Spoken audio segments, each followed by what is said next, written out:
Welcome to Visual Storytelling Channel, where we don't just tell stories, we paint scenes with words that your audience can feel, remember, and carry with them. Hi, I'm Neeti Keswani, author of Live Your Dreams and your visual storytelling coach. Today, I'm sharing a deep personal story about how faith, divine timing, and the right people came together to save my mother's life during the corona times. But this isn't just a motivational story. This is a lesson in visual storytelling as well. I want you to listen closely, not just to what happened, but to how it's told. How a single sentence can shift the mood. How a simple word can open up a whole world of emotions. Because that's what visual storytelling is all about. Inviting others to step into your experience. Whether you're a creator, coach, a brand, or simply someone with a message to share, visual storytelling is your most powerful tool. So as you watch this episode, take note of the rhythm, the imagery, and the emotional truth that forms behind every line. This is your masterclass in real life visual storytelling. Let's begin. It was a dark night. My mother's life depended on that oxygen cylinder. I was supposed to fetch it from the other end of the city. And no, this is not the scene from a Bollywood movie. It is very much real life story. My story. So against a hazy, grey, black sky, the trees on the road ahead casted an impenetrable tremble in my heart.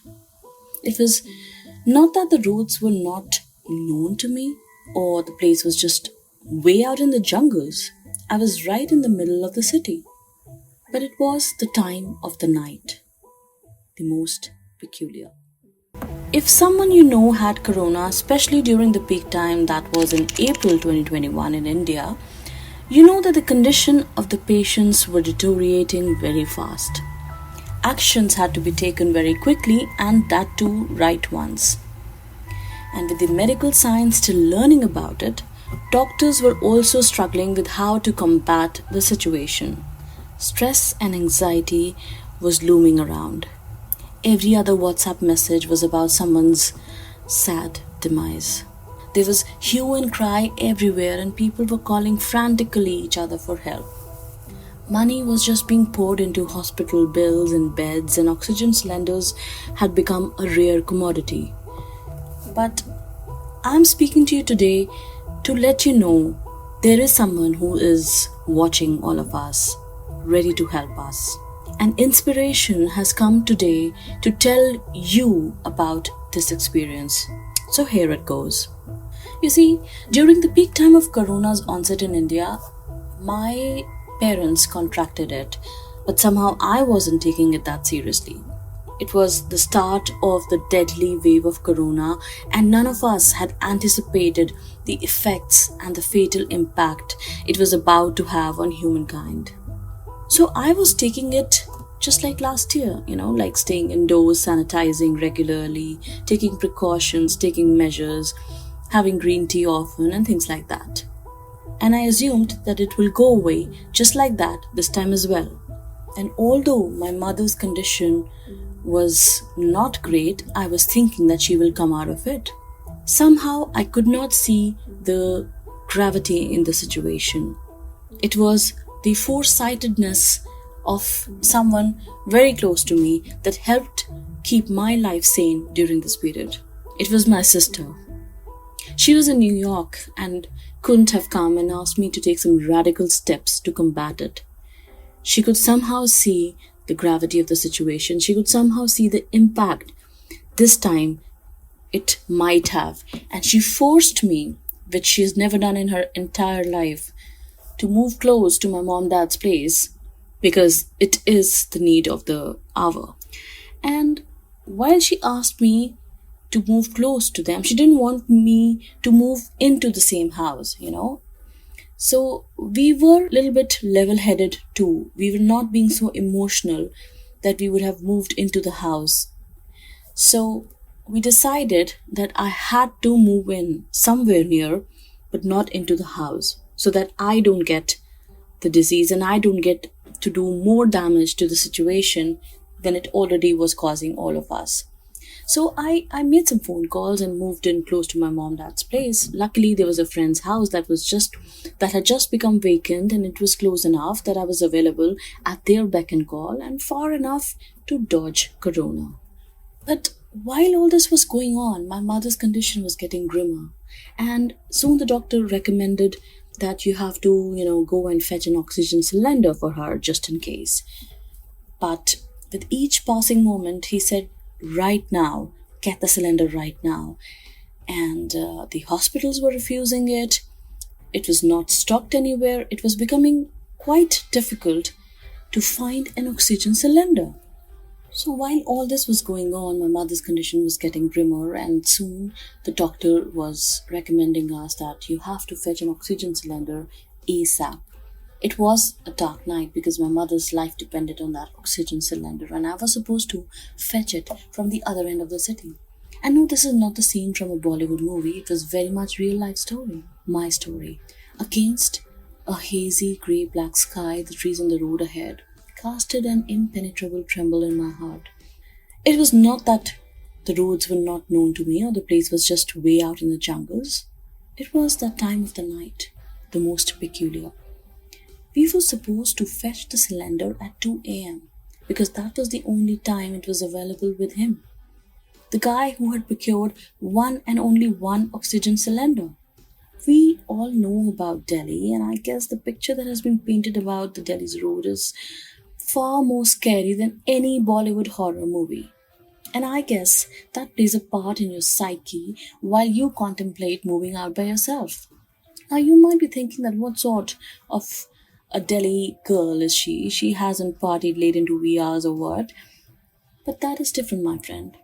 Again, it is inbuilt in our psyche that if we are with men around, be it family, friends, the significant other, spouse, husband, boyfriend, we are safe. And then we can come back all drunk and merry as long as we are with them. But here the scenario was pretty different. It was a dark night, and my mother's life depended on that oxygen cylinder. My husband had arranged a meeting, and he himself was down with corona fever and had quarantined in a room, but all he could do was provide support and guidance from his room, and he was doing just that. Despite his high fever, he understood the criticality of the moment, and he, along with my sister, brother, brother-in-law, friends, they were meticulously searching for oxygen cylinders on Google and contacting people who could provide at quick notice. And when he told me that you have to go and fetch it from the sky, I just knew I can do it because he told me so. He assured me that the guy was a God-fearing Gurdwara Sevak, which means he was doing this not for money but to support humanity. But what were the odds of meeting someone like that in the middle of the night? Only for a cylinder, which he was willing to give me, by the way, for just rupees 780.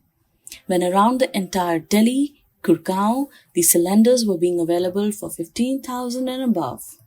This guy was just charging me rupees 780 because it would cover his cost of procuring it. What if it was a trap by some gangsters? What if this was some sort of a scam? What if I was putting myself in trouble? What if? Had I been in that sort of mindset, I could not have stepped outside. I had to take the call, and that too a firm one. Also, if I had to be out at 2 a.m. on my own, I wouldn't have allowed myself otherwise. But right now, I didn't have a choice. Or rather, I didn't allow myself to have a choice. My mother's life depended on it. And although I was not wavering on my decision to go and get the cylinder, my decision was definitely strengthened by a very dear auntie. She supported my decision, and not only that, she offered to ride along with me in the car. A special ardent thanks to her and her family who stood by us, supporting us with warm food prepared lovingly, affectionately, every single day for 35 days. And a special ardent thanks to all the people out there. Hope you enjoyed this special episode of visual storytelling, because this was not only a story about painting scenes with words, it was a story of faith, divine timing, and the right people coming together at the right time. Having said that, this is a very big lesson in visual storytelling also, because the story was filled with emotions, expressions, words, and the way it was being told. So every dialogue, every sentence, every expression is being carefully crafted in this story. So if you liked the style and you would like to understand how to go about writing a story, imbibing it yourself in a way that talks about you as a person and communicates your message to your audience, then keep coming back to this channel for more. If you wish to have one-on-one coaching with me, the link is going to be in the description. But in any which case, keep on watching this episode. Take note of the rhythm, the imagery, and the emotional truth behind every line. This is your masterclass in real life visual storytelling.